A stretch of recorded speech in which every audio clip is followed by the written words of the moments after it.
इयत्ता 9वी विषय गणित 17व लेक्चर आपण घेतोय. प्रकरण 3 बघतोय, बहुपदी polynomial.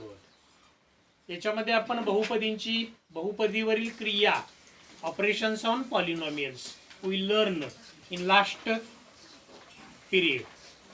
There are 4 operations: addition, subtraction, multiplication and division. बेरीज, वजाबाकी, गुणाकार आणि भागाकार. याच्यामध्ये फक्त भागाकार अवघड असतो असं आपण बघितलेलं होतं. बहुपदींची बेरीज कशी करायची, वजाबाकी कशी करायची, गुणाकारामध्ये घातांकांचे नियम, रूल्स ऑफ इंडायसिस कसे वापरायचे हे आपण बघितलेलं होतं. आता भागाकार करताना तुम्हाला सोपी पद्धत मी सांगितलेली होती आणि त्याच्यावरचा अभ्यास सोडवायला सांगितलेला होता 3.9 3.2. आता 3.2 मधलं कुठलं उदाहरण सुटलेलं नाही. प्रश्न 5व्यातलं दुसरं, बरोबर का?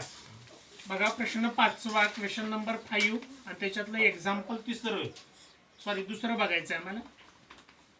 काय दिलंय? 5x⁵ minus 4x⁴ minus 3x³ plus 2x² plus 2 आणि x² मायनस x.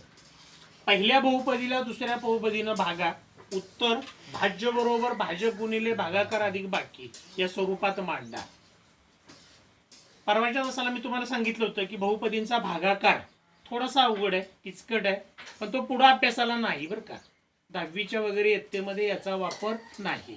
त्यामुळं अगदी कमी प्रमाणामध्ये तात्पुरतं जरी तुम्ही लक्षात ठेवलं तरी पण चालेल, पुढे लक्षात ठेवायलाच पाहिजे अशी काही अट नाही. पहिल्यांदा या बहुपदीला या बहुपदीनं भागायचं आहे. डिवाइड, बरोबर की नाही, असं आपण म्हणतो. Divide this polynomial to this polynomial and find the answer in dividend in is equal to divisor into quotient plus remainder. या पद्धतीनं आपल्याला करायचं आहे. पहिल्यांदा या बहुपदीची कोटी किती आहे? Degree of this polynomial is 5. Then how many terms in this polynomial? किती पद पाहिजेत? 6 पद पाहिजे. 6 terms there. But there are given how many terms? 1 2 3 4 and 5. Here given only 5 terms. 5 पद दिलेली आहेत, 1 पद दिलेलं नाही. मग ती बहुपदी प्रमाणरूप पद्धतीत मांडायची. स्टँडर्ड फॉर्म आपण त्याला म्हणतो. कुठलं पद नाही हो? कितव्या घातांकाचं पद नाही? 1 घातांकाचं पद नाही, बरं की नाही? ते पद म्हणायचं, घालायचं. मग ही बहुपदी प्रमाणरूप पद्धत, स्टँडर्ड फॉर्म कसा येणार आहे? उतरत्या क्रमानं 5x चा 5वा वजा 4x चा 4था वजा 3x चा घन अधिक 2x². उतरता क्रम बरोबर येतोय. 5 4 3 2 1 चं पद आलं का? नाही आलं. मग ते कसं लिहिणार आहे मी? 0x.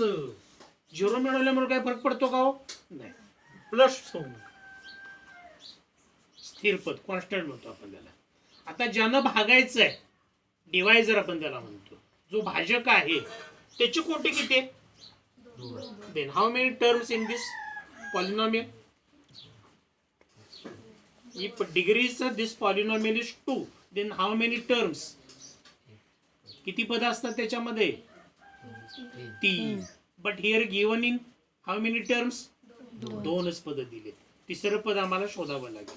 कुठलं पद उतरत्या क्रमानं मांडायचं म्हटलं तर कशी येणार आहे मग बहुपदी? x² काय पुढे बोला, काय मायनस x. आता याच्यातलं कुठलं पद दिलेलं नाही? Constant term is not given here, बरोबर की नाही? 0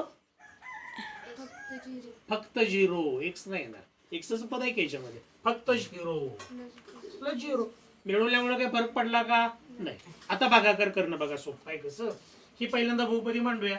x⁵ minus 4x⁴ minus 3x³ plus 2x² plus 2x plus 2 याला भागिले काय हो? आता इथं बसत नाही जरा, इथे लिहितो मी x² मायनस x प्लस 0. ठीक आहे. किती पद आहेत इथं? किती पदानं भागायचं? 5 पाहिजे.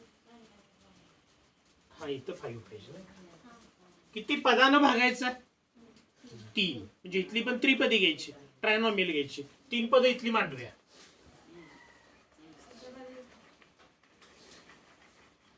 पहिल्या पदाच्या खाली किती मांडायचं? 0. याच्यातनं किती वजा केल्यावर 0 येईल? तेवढंच. तेच म्हणजे काय येणार आहे? 5x⁵5. या पहिल्या पदाला कितीनं गुणल्यावर 5x⁵5 येईल? 5x³ गुणाकारामध्ये घातांचे नियम म्हणजे भाग लागला 5x³. आता या 5x³ न प्रत्येक पदाला गुणायचं. 5x³ × x², 5x⁵5. हे प्लस हे minus, plus minus minus. 5 × 5 x⁴ घातांचे नियम x⁴ 5x⁴. 5x³ न 0 ला गुणायचं. काय येणार आहे? 5x³ × 0 किती? 0. शून्याला कशानं जरी गुणलं तर त्याचं उत्तर काय येतं? 0. म्हणजे इथं काय येणार आहे? 0. आता लक्ष द्या इकडं. याच्यातनं हे वजा करतोय म्हणजे साईन याचे काय करायचे? बदलायचे. Change in sign. याचं कसलं चिन्ह आहे? प्लसचं काय होतं? मायनस. ह्या मायनसचं प्लस, ह्या प्लसचं मायनस. आता सांगा मला 5x⁵5 - 5x⁵5 0. -4x⁴ plus 5x⁴ -4x⁴ plus, एक मिनिट बघा, +4 अधिक 5 प्लस 9x⁴. वैष्णवी +4 अधिक 5 बैजिक बेरीज करताना -1 काय येणार आहे? -1 -1 काय येणार? अधिक वजा असल्यावर काय करायचं? क्रिया कोणती करायची? अधिक वजा असल्यावर मोठ्या संख्येत लहान संख्या वजा करायची. चिन्ह मोठ्या संख्येचे कितीतनं किती गेले? 5 4 गेले. चिन्ह मोठ्या संख्येचं म्हणजे कोणतं? अधिक मोठी संख्या 5 आहे, त्याचं चिन्ह अधिक आहे म्हणजे उत्तराचं चिन्ह काय येतं? अधिक. बरोबर आहे.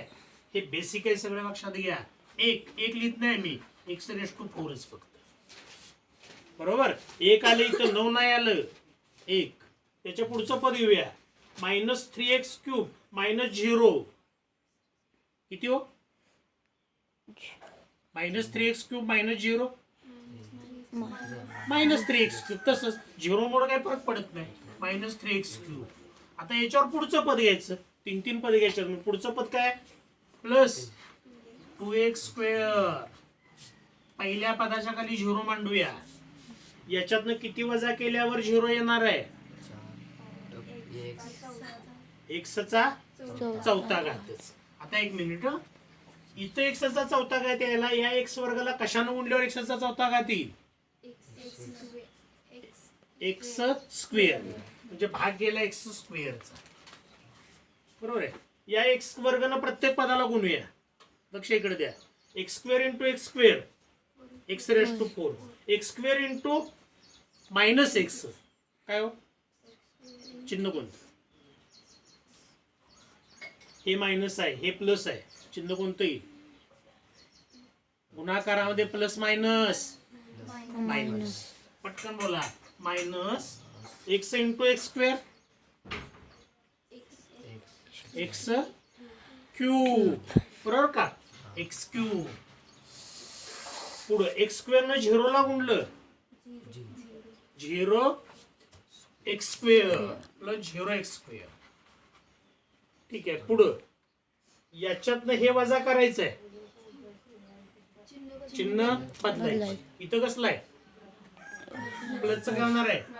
या मायनसचं, या प्लसचं मायनस x⁴ -x⁴ कॅन्सल.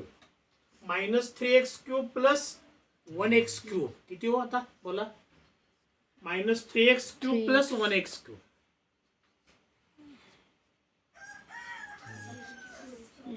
किती येईल? 2x³ चिन्हात बोलायचं. प्लस -2x -2x³ मोठ्या संख्येचं चिन्ह, बरोबर का? -3 + 1 -2x³. इथे किती येणार आहे? +2x² आहे तसेच. अजून पुढचं पद घेऊया, +0x. याच्यातनं किती वजा केल्यावर 0 येईल? हा, विचार करून सांगा. किती वजा केल्यावर? -2x³. इथं -2x³ यायला या x³ ला x² ला कशानं गुणल्यावर -2x³ येतील?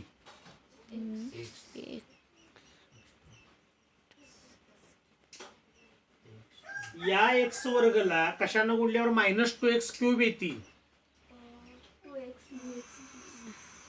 अजून विचार करून द्या उत्तर. -2x³ यायला पाहिजे आम्हाला.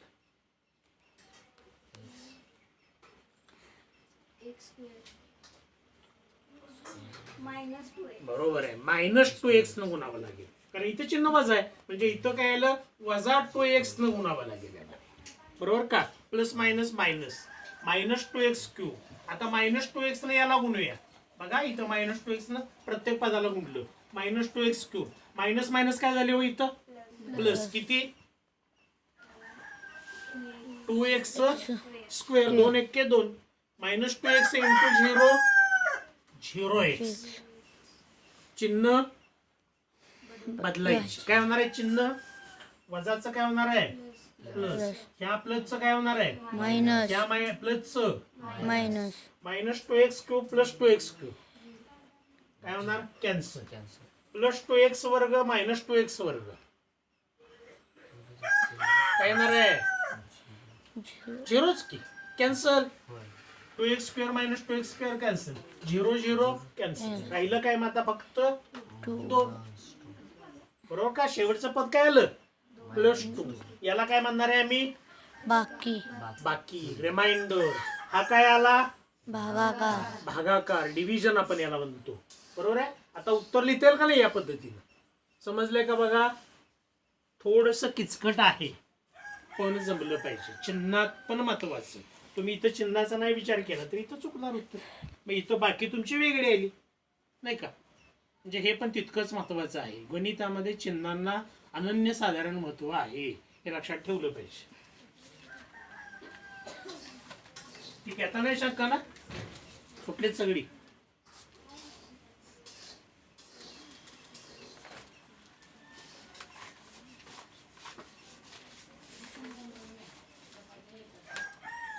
पुढचं द्यायला पाहिजे काय? 6वं पदावलीच्या रूपातल्या. हा पदावलीला सोपे रूप द्या. 6वं देऊ का? 3.2 मधलं 6वं बघा. आता जरा खालील माहिती पदावलीच्या रूपातल्या. स्टार केलाय त्याला, त्यामुळे थोडस वेगळं आहे. पदावलीला सोपे रूप द्या. पदावलीच्या रूपामध्ये आम्हाला लिहायचे आणि त्याला सोपं रूप द्यायचंय. एका आयताकृती शेताची लांबी. बघा आकृती काढूया. आयताकृती शेत आहे. लांबी त्याची काय आहे? 2a² + 3b² metre. रुंदी a² + b² मीटर आहे. ही रुंदी आपण याला म्हणतो. Breadth, length of rectangular plot is 2a² + 3b² and breadth of rectangular plot is a² + b². शेतकऱ्याने शेतामध्ये a² - b² मीटर बाजू असलेल्या चौरस आकृती जागेवर घर बांधले. शेतकऱ्यानं काय केलं? या शेतामध्ये चौरस आकृती घर बांधलं. तर उरलेल्या शेताचं क्षेत्रफळ किती?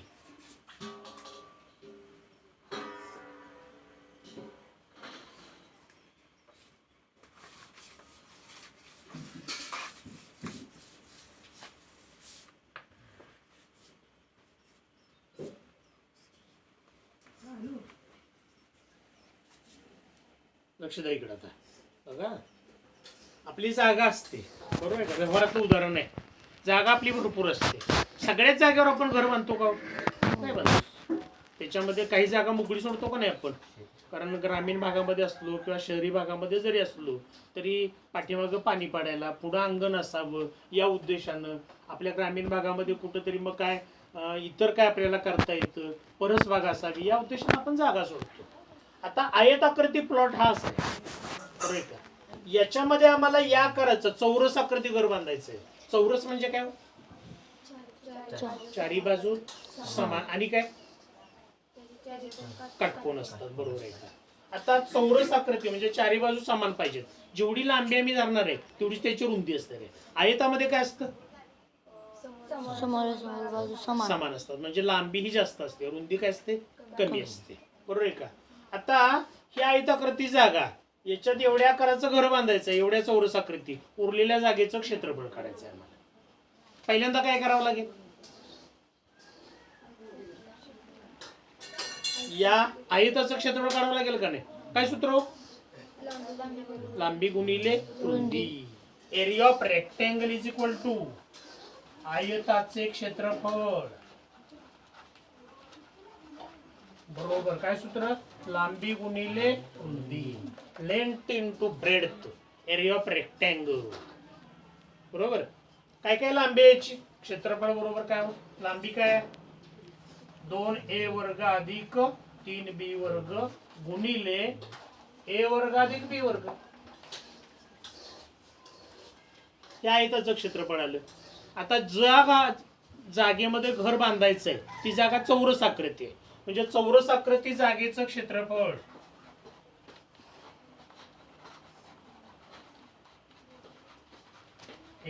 Area of square. Area of square बरोबर काय formula? Area of square is equal to area of square formula चौरसाचं क्षेत्रफळ. कोण सांगते? बरोबर आहे. काय येतं? बाजूचा वर्ग, साइड इंटू साइड, चालेल का? साइड इंटू साइड किंवा साइड स्क्वेअर आपण त्याला म्हणतो. बाजूचा वर्ग, बाजू किती घेतल्या? ए स्क्वेअर मायनस बी बी स्क्वेअर, आणि त्याचा काय येणार आहे? स्क्वेअर, बरोबर का? आता याचा एक्सपान्शन फॉर्म्युला मांडायला पाहिजे आम्हाला. ए स्क्वेअर मायनस बी स्क्वेअर ब्रॅकेट स्क्वेअर. सांगा बरोबर काय फॉर्म्युला येतो याचा? काय सूत्र आहे? शब्दामध्ये पहिल्यांदा दोन पदाच्या वजाबाकीचा वर्ग बरोबर शब्दात. First term minus second term bracket square is equal to. शब्दात बोला की अगोदर काय? हा वर्ग हा पदांच्या गुणाकाराची दुप्पट, राईट, प्लस दुसऱ्या पदाचा वर्ग. शब्दात आलं की मग हे येतं, बरोबर. लक्षात आलं? दोन पदाच्या वजाबाकीचा वर्ग बरोबर first term minus second term bracket square is equal to expansion form झालेत. काय येतं त्याचं? फर्स्ट टर्म ब्रॅकेट स्क्वेअर म्हणजे काय हो? पहिल्या पदाचा वर्ग ए रेस टू 4, बरोबर आहे का? वजा या दोन पदाच्या गुणाकाराची दुप्पट, या दोन पदांचा गुणाकार अगोदर ए वर्ग गुणिले बी वर्ग, काही ए वर्ग गुणिले बी वर्ग काही, त्या दोन पदांचा गुणाकार, काही गुणाकार. ही दोन पद काय आहेत? ए वर्ग बी वर्ग, त्यांचा गुणाकार काही.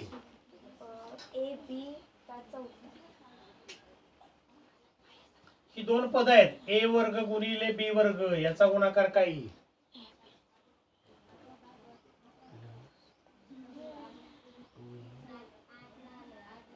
मी फक्त गुणाकार म्हणतोय. ए वर्ग गुणिले बी वर्गचा गुणाकार काही. आठवीला झाले हे सगळं. चौथा घातील घातांचे नियम वापरायचे इथं. पाया समान आहे त्याचा काय ना हा, आणि तेच येणार की हो. हा ए बी चा स्क्वेअर म्हणायचं, म्हणजे बी चा झाला. ए कुठं ए कुठं घालवलं? ए स्क्वेअर इंटू बी स्क्वेअर आहे तसंच. किती सोपं आहे बघा. तरी पण तुम्ही आपलं वजचं गोंधळून जात आहे. काय सांगावं काय नको असं होते तुमचं. काय येणार आहे? ह्या दोन पदांचा गुणाकार ए स्क्वेअर बी स्क्वेअर आणि त्याची दुप्पट म्हणजे कितीनं गुणायचं 2 म्हणजे काय येणार आहे 2 a square b square plus दुसऱ्या पदाचा वर्ग b b चा वर्ग दिलाय त्याचा स्क्वेअर किती b रेस्ट टू 4 2 नाही म्हणायचं घाताचा घात असेल तर काय करतो आपण घाताचा घात असेल तर गुणाकार समजा असं दिलं a चा तिसरा घात आणि त्याचा दुसरा घात बेरीज करायची का नाहीची गुणाकार किती येतो a रेस्ट टू 6 काय a रेस्ट टू 5 येतो घाताचा घात असला तर घातांकांचा काय करतो आम्ही गुणाकार तसं 2 गुणिले 2 बेदोन्ही 4 येणार आहे त्याचा हा त्याचा एक्सपान्शन आलं बरोबर आहे का बघा पहिल्यांदा हे याचं आयताचं क्षेत्रफळ सूत्र आलं आता एवढ्या आकाराचं घर बांधायचं आहे मग उरलेल्या जागेचं क्षेत्रफळ काढायचं आहे मला कसं काढणार उरलेली जागा कशी काढतो ही एवढी आयताकृती जागा आहे इथनं एवढंच घर बांधायचं आहे आम्हाला इथनं तिकडेच एवढं घर बांधायचं आहे ही जागेचं क्षेत्रफळ काढायचं काय करणार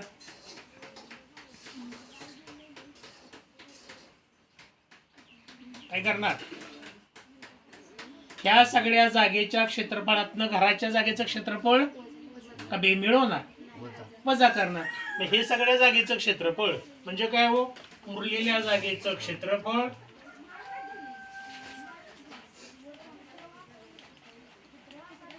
बरोबर काय येत आले हे 2a वर्ग अधिक 3b वर्ग गुणिले a वर्ग अधिक b वर्ग वजा बरोबर का वजा काय हे चौरसाचं क्षेत्रफळ मग हे काय कशात लिहिणार आम्ही कंसामध्ये a raised to 4 minus 2a square b square plus b raised to 4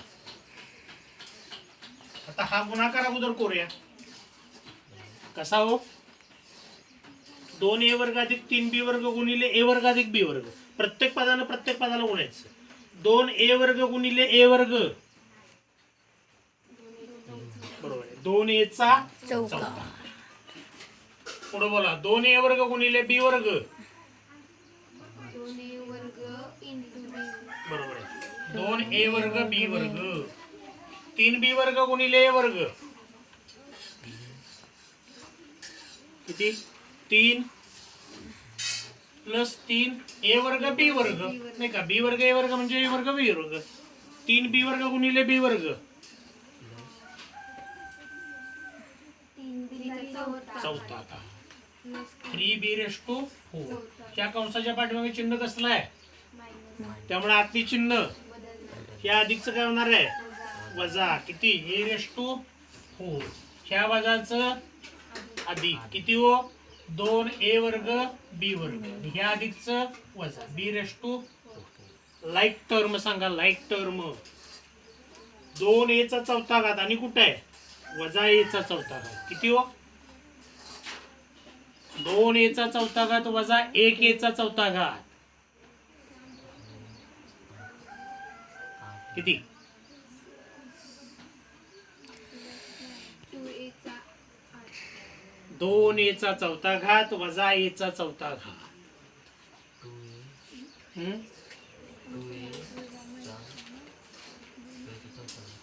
सजातीय पदांची बेरीज वजाबाकी करताना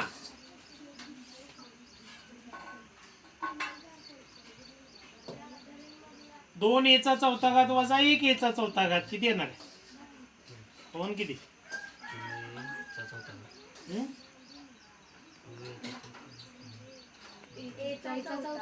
इतका वेळ लागतो उत्तर द्यायला हा चल काय पण असू द्या हो सगुणकांचाच फक्त विचार करायचा आहे आम्हाला चल काय पण असू दे की काय संबंध आहे त्याचा 1a चा चौथा घात काय येणार आहे a रेस टू 4 2a वर्ग b वर्ग अधिक 3a वर्ग b वर्ग किती हो 5a वर्ग b वर्ग अजून कुठे आहे बघा इथं इथं आहे 2a वर्ग b वर्ग किती 7a वर्ग b वर्ग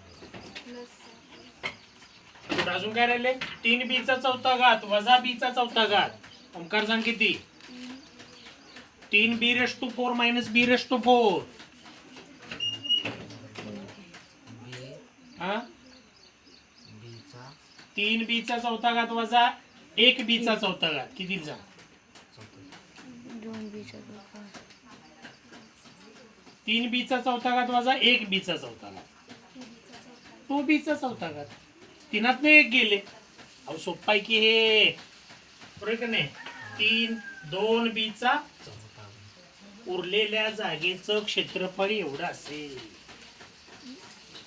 लक्षात आलं. Remaining portion of the area.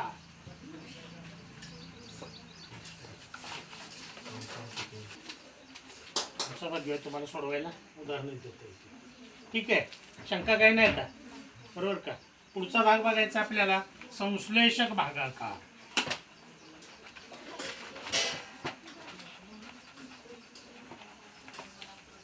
Synthetic division.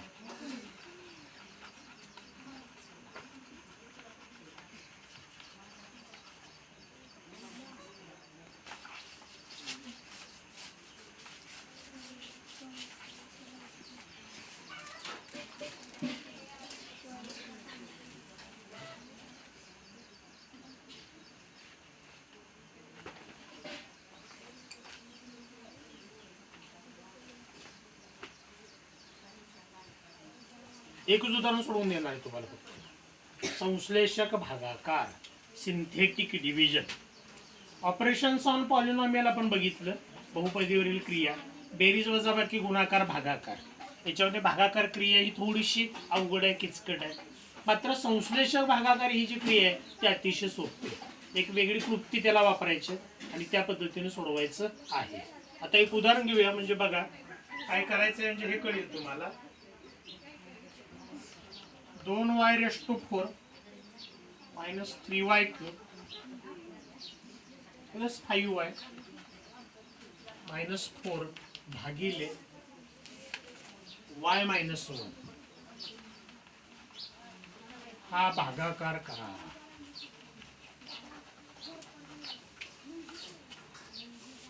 किंवा संश्लेषक भागाकार करा असा पण प्रश्न असेल. आता भागाकार करा म्हणजे कसं आपल्याला पद्धत विचारलेली नाही. रेषीय भागाकार आपण जो बघितला बहुपदींचा भागाकार तो रेषीय भागाकार बघितला. तो थोडासा अवघड आहे का नाही. प्रत्येक वेळेला काय येणार, काय कशानं गुंडलं पाहिजे, वजाबाकी करायची, हे थोडंसं किचकट वाटत होतं आम्हाला. मात्र संश्लेषक भागाकारांनी उदाहरणं सोडवली तर कशी सोडवतात हे बघायचं आहे. अट पहिल्यांदा अशी की तो जो भाजक आहे, भाजक डिवायझर आपण याला म्हणतो, तो कसा पाहिजे तर तो x plus A or minus ए या रूपात पाहिजे. म्हणजे काय हो, याचा चल आहे ही संख्या आहे, याचा घातांक एकच पाहिजे नाही. इथे एक्स वर्ग वजा 5 न भागा म्हटलं तर संश्लेषक भागाकार करता येत नाही. रेषीय भागाकार करता येतो. जसं आपण मगाशी उदाहरण बघितलं, एक्स वर्ग वजा एक्स न भागा, तिथे एक्सचा घातांक 2 होता. तो संश्लेषक भागाकारानं सोडवता येत नाही उदाहरण. भाजक कसा पाहिजे, वाय वजा 1 फक्त. ठीक आहे. वाय एक्स ची किंमत काय येतो वाय आणि ए ची किंमत काय -1 असा त्याचा अर्थ झाला. ठीक आहे. आता संश्लेषक भागाकार कसा करायचा बघा. पहिल्यांदा ज्या बहुपदीला भागायचं आहे, ज्याला आपण काय म्हणतो भाज्य बहुपदी, डिव्हिडंड आपण त्याला म्हणतो, त्या बहुपदीची कोटी किती आहे बघायची. कोटी. Degree of this polynomial is किती आहे,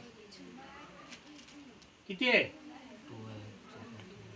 डिग्री किती यायची 4. पद किती पाहिजे त्याच्यात 5 आहेत. किती पद 4. एक पद नाही. ही बहुपदी प्रमाणरूप पद्धतीत लिहिली तर प्रमाण मांडली कशी लिहिता येईल, कशी येणार आहे 2y चा चौथा घात वजा 3y चा घन प्लस 0 x स्क्वेअर फाय नाही y स्क्वेअर प्लस 5y.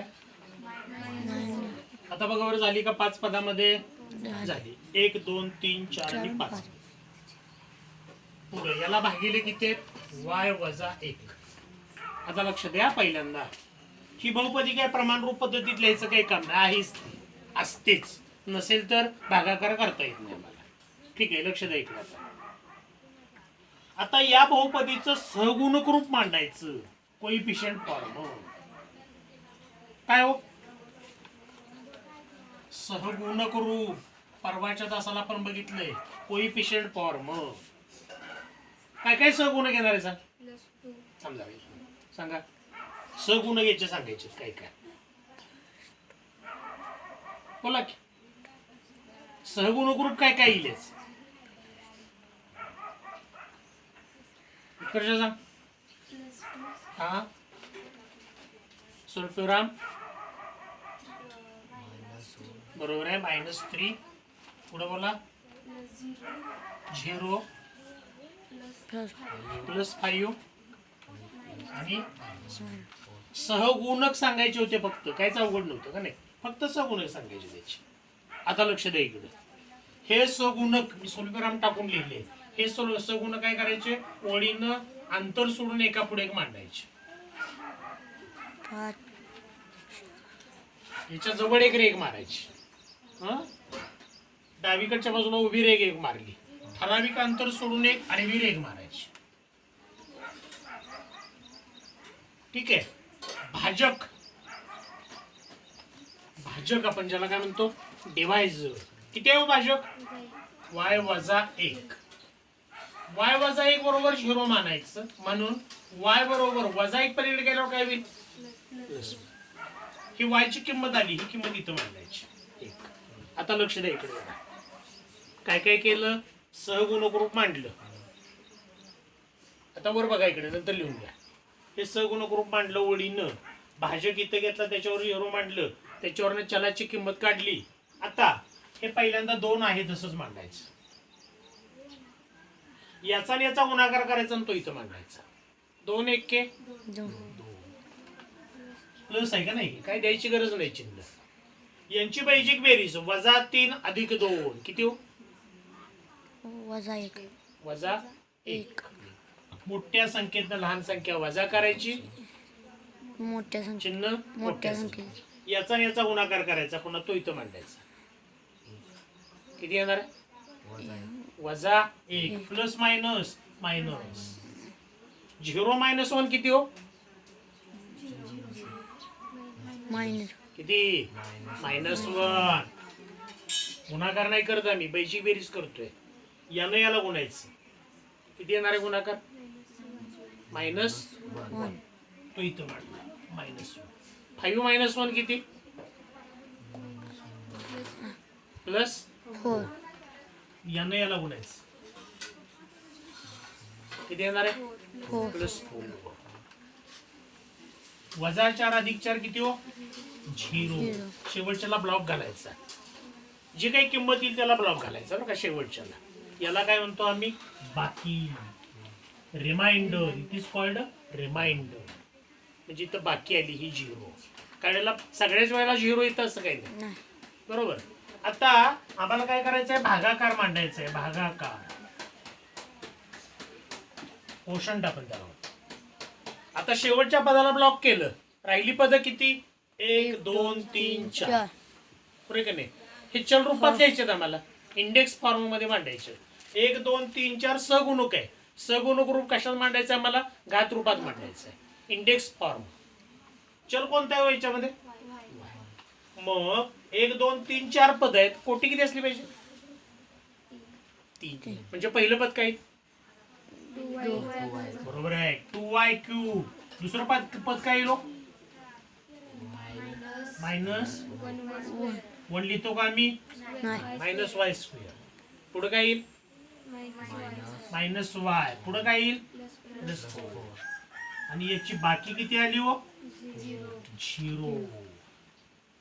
लक्षात आलं आहे का अवघड. काय काय केलं कळलं का. काय केलं सहगुणक रूपला मांडले. भाजक बरोबर चलाची बरोबर किंमत इथं घेतली. पहिलं पद आहे तसंच मांडायचं बरं का. इथं गुणाकार काय करायचं काय. या दोन्हींचा गुणाकार इथं मांडला. बैजिक बेरीज केली इथं मांडली. ह्या दोन्हींचा गुणाकार इथं मांडला. बैजिक बेरीज केली इथं मांडली. या दोन्हींचा गुणाकार इथं मांडला. बैजिक बेरीज केली इथं मांडली. या दोन्हींचा गुणाकार केला इथं मांडला. बैजिक बेरीज इथं मांडली. शेवटचं आलं त्याला ब्लॉक केला. ती काय आली बाकी. आणि बाकीचं जे सहगुणक रूप आलं ते घात रूपात मांडलं. 1 2 3 4 4 पद आली म्हणून कोटी 3 याची. आणि मग चला वाय आहे म्हणून वाय वापरले. समजलंय का ठीक आहे. याच्यावरचा अभ्यास 3.3 फक्त तिथं रेषीय पद्धतीनं करा भागाकार म्हटले की करायचा नाही. तुम्ही संश्लेषक भागाकारानंच उदाहरणं सोडवायची आहेत. भागाकाराने बाकी पण मांडायची. ठीक आहे.